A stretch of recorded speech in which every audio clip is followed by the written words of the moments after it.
मशीनमधील वर्म बदलण्याची पद्धत. वर्म कसा बदलतात? वर्म म्हणजे हा 3 रोलरचा वर्म आहे. हा जर बदलायचा असेल तर सर्वप्रथम पुढील 2 नट 10-11च्या पाण्याने काढून घ्या.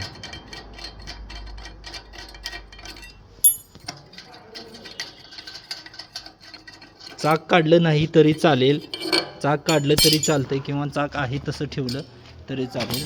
पाठीमागील 10-11च्या पाण्याने ही 2 नटे काढावी.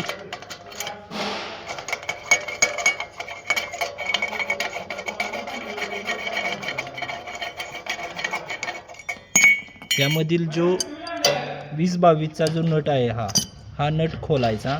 हा नट खोलल्या पूर्ण बाहेर काढावा. त्यानंतर मधील 3 दोरी 14-15च्या पाण्याने हा नट खोलावा.